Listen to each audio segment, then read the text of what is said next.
US ने एक recently offer दिया है इंडिया को, जिसके मुताबिक उन्होंने ये कहा है कि अगर इंडिया प्राइस कैप की पॉलिसी को एक्सेप्ट कर लेता है, एग्रीमेंट कर लेता है यूएस से, तो वो बहुत ही फायदा देने वाला है इंडिया को, क्योंकि यूएस खरीद कर देगा रशिया से ऑयल बहुत ही कम कीमत पर। आपने बिल्कुल सही कहा कि जाके अगर हमारे प्राइम मिनिस्टर साहब इजिप्ट ना जाते तो वहां रोता कौन, जाके पैसे मांगता कौन, लेकिन दुनिया दे नहीं रही है, दुनिया देगी नहीं है। दो पाकिस्तान बन जाएंगे, एक नहीं दो पाकिस्तान, एक नहीं दो कानून, एक नहीं दो तरह के लोग। सो मैं समझता हूं कि ये इस तरह मुल्क नहीं चलते, रियासतें इस तरह नहीं बचती। और फिर मॉडर्न दौर में आज अगर इस तरह की कोई रियासत जहां पे इतनी ब्रूटल पावर हो, वो तो शायद ये क्या नाम है, बर्मा है या नॉर्थ कोरिया है। कि रिसेंटली इंडिया के एरिया केरला में एक मुस्लिम गर्ल ने प्रोटेस्ट किया है, एंटी हिजाब प्रोटेस्ट। इसी वाले से अगर बात की जाए, ईरान में भी एंटी हिजाब प्रोटेस्ट चल रहे हैं। अब इंडिया में फर्स्ट टाइम ऐसा हुआ है। दूसरी तरफ मैं देखता हूं कि शहबाज शरीफ साहब पावर सूट पहन कर फिर रहे हैं आप इजिप्ट के अंदर। बिल्कुल उनके चेहरे के ऊपर मांगने वाले लोगों के उनके हालात नहीं थे। और अगर औरत वो मुस्लिम है तो मुसलमान औरत, अल्लाह का तो हुक्म है कि औरत अपने बाल तक छुपा के रखे, क्योंकि फरिश्ते, जो औरत बाल दिखाती है, फरिश्ते उस पर लानत भेजते हैं। जो हमारे दुश्मन का नैरेटिव है, 5th जनरेशन वॉर जो हमारे पर हमला हुआ है, उसमें यही कि अवाम और फौज का जो एतमाद है, जो फौज पे ट्रस्ट है, उसमें वेज क्रिएट करो, दरार डाल दो, फौज कमज़ोर करो, और फिर लीबिया, इराक, सीरिया वाली सिचुएशन करो जहाँ पर उनके अज़ाइम पूरे हो, क्योंकि फौज कमज़ोर थी। 1947 में पाकिस्तान बना, अब ला इलाहा इल्लल्लाह के नाम पे बना। ला इलाहा इल्लल्लाह वाला काम बताएं, सवाए अजान के यहाँ कुछ नहीं होता, झूठ यहाँ चलता है, यहाँ हर चीज हो रही है। मैं उनकी जगह होता, शलवार की कमीज में जाता, नीचे चप्पल होती वो भी टूटी हुई, ऊपर 3 बटन में खुद तोड़ लेता अपने, क्योंकि मैं मांगने जा रहा हूँ।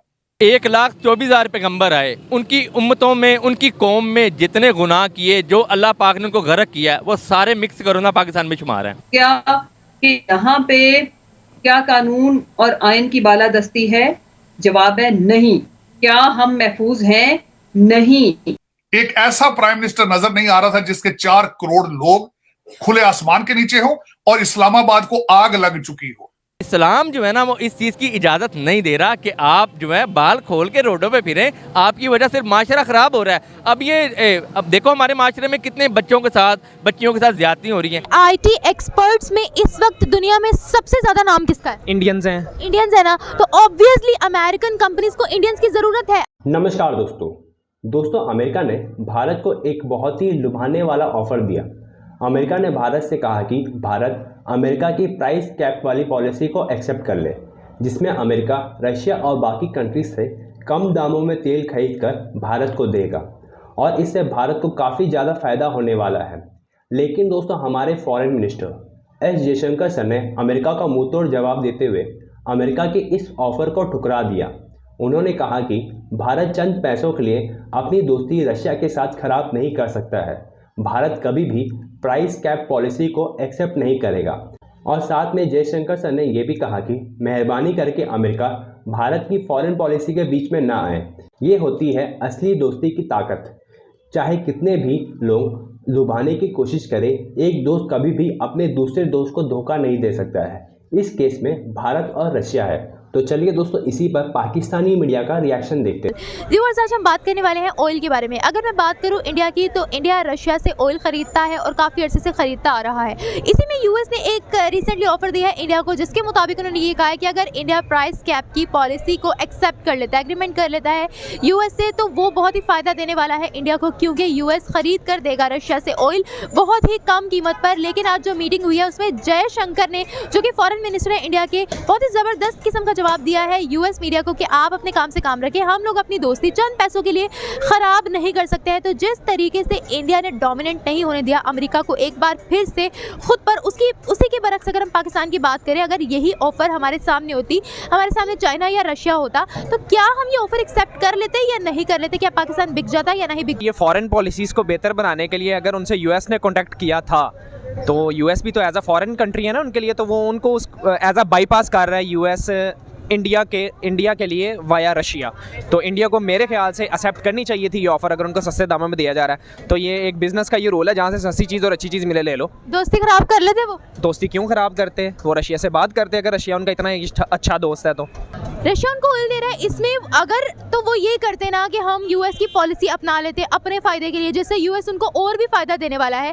एक तो वो कम दामों में रशिया से ले लेते और दूसरा उनको और भी बहुत से फ़ायदे देने वाला था यूएस, लेकिन उन्होंने ये कहा कि हम लोग अपनी डिग्निटी लूज़ नहीं करने वाले हैं, आप हमारे मामलात में इंटरफेयर नहीं करें। अब इंडिया पाकिस्तान तो है नहीं कि जहाँ से उसको ऑफ़र आई अपने मफाद के लिए उसने एक्सेप्ट कर ली, ये भी ना देखा कि किस कंट्री के साथ उसके कैसे मफादात हैं। सबसे पहली बात यह कि दुनिया की वर्ल्ड स्ट्रॉन्गेस्ट पावर कौन है? यूएस है ना, तो मेरा ख्याल है उनको रशिया के साथ साथ यूएस के साथ भी अच्छे ताल्लुकात बनाने यूएस के साथ नंबर 1 ट्रेड पार्टनर तो है इंडिया, तो फिर उनको क्यों कह रहा है इस तरह के भाई आप कभी डोमिनेंट, क्योंकि अमेरिका उन पर डोमिनेंट नहीं है, पाकिस्तान पर डोमिनेंट है, उनकी फॉरेन पॉलिसी आज़ाद है, पाकिस्तान की आज़ाद नहीं है। भाईजान बेसिक सा रूल ये है कि बिज़नेस के अंदर जहाँ पे आपको फ़ायदा मिले आप उसको एक्सेप्ट करें और अपने फ़ायदे के मुताबिक अपनी आवाम को सस्ते दामों वो चीज़ पहुँचाई जाए। आपको क्या लगता है कि वो लोग अपने फ़ायदा नहीं देखते हैं? क्या वो लोग पागल हैं कि जहाँ से भी कोई ऑफर आई उन्होंने वो एक्सेप्ट कर ली? क्या वो लोग इतने ही पागल हैं कि अपनी पॉलिसीज उन्होंने स्ट्रॉन्ग नहीं रखी हुई हैं और एमी उन्होंने मना कर दिया? जो खतरात उनको यूएस से हैं फ्यूचर में, वही खतरात उनको रशिया से भी होने चाहिए। यूएस को खतरात है इंडिया से। यूएस ये चाहता है, 1 सेकेंड, यूएस ये चाहता है कि चाइना को छोड़ दे इंडिया, बल्कि छोड़ा ही हुआ है कि पूरे वर्ल्ड में सबसे ज़्यादा स्ट्रॉन्ग हमारे साथ रहे इंडिया। यूएस ये चाहता है।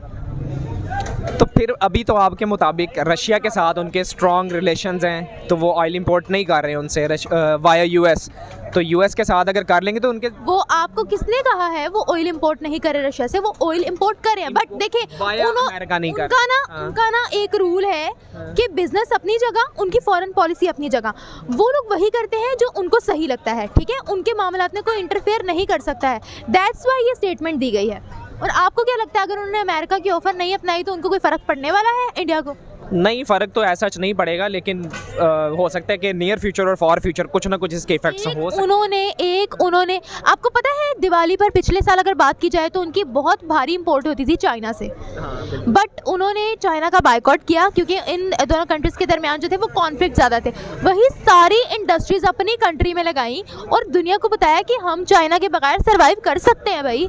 हाँ, तो वो कर सकते हैं, उन्होंने की कोशिश। अब इसमें हम अगर वो चाइना को बायकॉट कर सकते हैं तो वो अमेरिका को बायकॉट करे बगैर करके भी रह सकते हैं। अमेरिका को बायकॉट करने वाला सिर्फ मेरा और ख्याल है कि इस दुनिया के अंदर सिर्फ और सिर्फ ईरान है, अभी नहीं है। इंडिया के अंदर अगर आप देखा जाए तो इंडिया के अंदर ये जो गूगल, माइक्रोसॉफ्ट, फेसबुक एटसेट्रा जो भी हैं वहाँ पे सीईओज़ किन के हैं? इंडियंस हैं। तो वो इतनी आसानी से अमेरिका को बायकॉट भी नहीं कर सकते। मैं यही बात दोबारा रिपीट कर रहा हूँ कि नियर फ्यूचर और फार फ्यूचर में they will bear the consequences. आप मुझे ये बताएं कि आईटी एक्सपर्ट्स में इस वक्त दुनिया में सबसे ज़्यादा नाम किसका है? इंडियंस हैं। इंडियंस है ना, तो ऑब्वियसली अमेरिकन कंपनीज को इंडियंस की ज़रूरत है। अब एलॉन मस्क ने ट्विटर खरीदा है, उन्होंने एक इंडियन ओरिजिन से ताल्लुक रखने वाले शख्स को निकाला है, उन्होंने 90% इंडियन स्टाफ को निकाला है, उनका ट्विटर लॉस में जा रहा है। फिर से उन्होंने एक इंडियन ओरिजिन का ही बंदा पकड़ा है सीईओ के लिए, तो उनको भी ये पता है कि वो लोग टेक्नोलॉजी में आगे हैं। इंडियंस के बगैर अमेरिकन ऑर्गेनाइजेशन अधूरी है क्योंकि उन्होंने ही चलाया हुआ इतने अरसे से। लेकिन अगर इसके बरक्स देखा जाए ना तो माशाल्लाह पाकिस्तान में भी बड़ा टैलेंट है। ये टैलेंट 75 सालों से कहा है सर। थोड़ा सारा पीछे बैठे हैं, 75 सालों में टैलेंट सारा इधर फिर रहा है। ये देखें, ये बर्गर शवारमा की दुकानें लगा के बैठे हुए हैं ना, कहाँ पे अपॉर्चुनिटीज़ हैं? जो बच्चा हमारे पास यहाँ पे पढ़ता है पाकिस्तान में, उसने माशाल्लाह सिविल इंजीनियरिंग की है कि जॉब नहीं उसको मिल रही, लेट्स सपोज ना, और फिर वो मास्टर्स करता है और फिर वो बाहर किस लिए चला जाता है? पीएचडी करने चला जाता है ना। पाकिस्तान में अपॉर्चुनिटीज़ नहीं है, उसको उतना पे नहीं करते। खान साहब उस दिन शौकत खानम हॉस्पिटल में बैठे थे, बिल्कुल फ्रेश थे। किसी इंसान के टांगों में 4 गोलियां लगी हैं और दूसरे दिन इतना फ्रेश होकर वो, मुझे लग रहा था जिस तरह खान साहब अभी ट्रेडमिल से उतर के वो पानी पी रहे थे, बार बार उस साथ प्रेस कॉन्फ्रेंस कर रहे थे। He was fresh. दूसरी तरफ मैं देखता हूं कि शहबाज शरीफ साहब पावर सूट पहन कर फिर रहे हैं आप इजिप्ट के अंदर। बिल्कुल उनके चेहरे के ऊपर मांगने वाले लोगों के उनके हालात नहीं थे। खुश गपियां हो रही थी। उन्होंने अपने ट्वीट की तस्वीरें, लोगों को जफियां डाले जा रहे हैं, खुश गपियां हो रही हैं। डिप्रेशन उनके चेहरे पे नजर नहीं आ रहा था। एक ऐसा प्राइम मिनिस्टर नजर नहीं आ रहा था जिसके 4 करोड़ लोग खुले आसमान के नीचे हो और इस्लामाबाद को आग लग चुकी हो, इस्लामाबाद जल रहा हो और उसका प्राइम मिनिस्टर इस तरह लोगों के साथ मिल रहा हो कि हु केयर्स। तो ये मैं उनकी जगह होता, शलवार की कमीज में जाता, नीचे चप्पल होती वो भी टूटी हुई, ऊपर 3 बटन में खुद तोड़ लेता अपने, क्योंकि मैं मांगने जा रहा हूं। साजिद साहब, वो अब तो तालिबान जो है वो भी बड़े अच्छे हुलिये में जाते हैं हालांकि ये लेकिन आलिया, मांगने के लिए, खैरात मांगने के लिए आप गुची का सूट पहन कर नहीं जाते, आप पावर सूट पहन कर नहीं जाते, आप